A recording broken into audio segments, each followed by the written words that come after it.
Hello guys, what's up? Pupunta tayo ng LTO guys.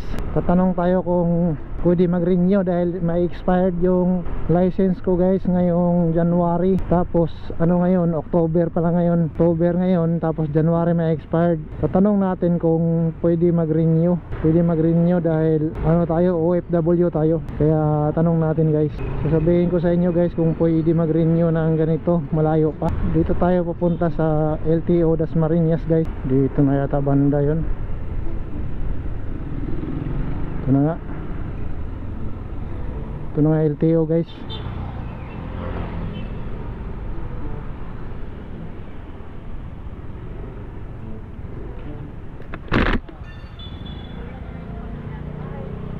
Yes sir, good morning. Kumaya pa yung paglabas.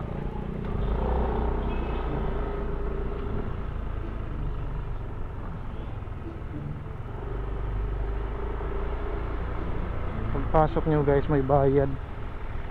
Parking fee 20 pesos.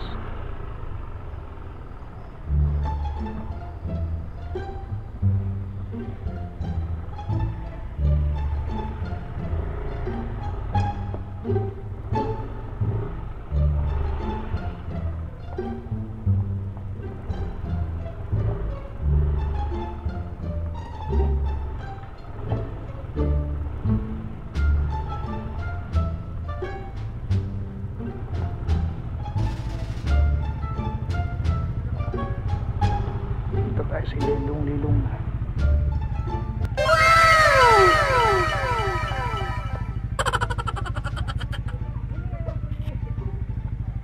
Yun na nga guys,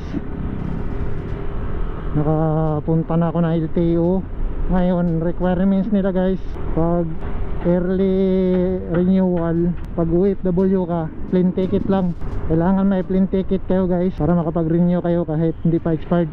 Yun lang. Tsaka ang bait ng taga LTO sa bank guys, kasi may bayad yung parking nila. Tapos ngayon 20 pesos, wala pala akong pera guys. Wala pala akong 20 pesos sa wallet ko. Kaya nakiusap ako doon sa gate. Mabait, okay lang daw. Iwan ko sana yung isang helmet ko para balikan ko. Hindi na pinaiwan dahil okay lang daw. Yun lang guys. Kailangan mo lang ng plane ticket para makapag-renew kayo. Ngayon uuwi muna ako ng bahay guys, kasi kukunin ko yung plane ticket ko. Tapos babalik ako ulit sa LTO para i-renew ko na, para wala akong problema pag uwi ko guys. Baka magkaroon pa ako ng problema. Kaya na nga guys, pabalik na tayo ng LTO. Nakuha na natin yung requirements, yung plane ticket ko para ma-renew ko ng license ko guys.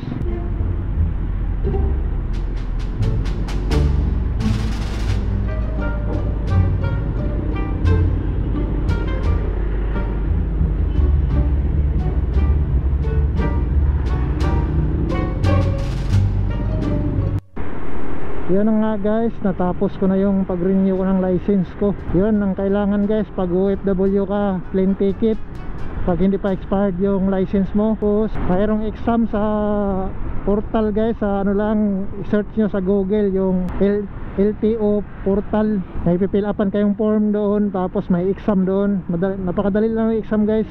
Pinasa ko kagad. Tapos pag napasa mo na yung exam, ipa-print mo yun, print mo yung result mo, papasa mo na doon sa loob. Pag natapos na guys, hintay lang kayong tawagin kayo ng taga LTO sa loob. Tapos ang binayaran ko sa license guys ay 585.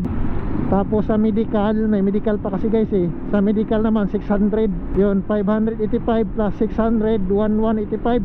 Lahat na guys, 1185. Lahat na babayaran mo, medical saka license mo. Tapos yung pag walang ano guys, pag wala kang violation, 10 years na yung validity. Yun, yung license ko guys 10 years na, 2034 pa ma-expired.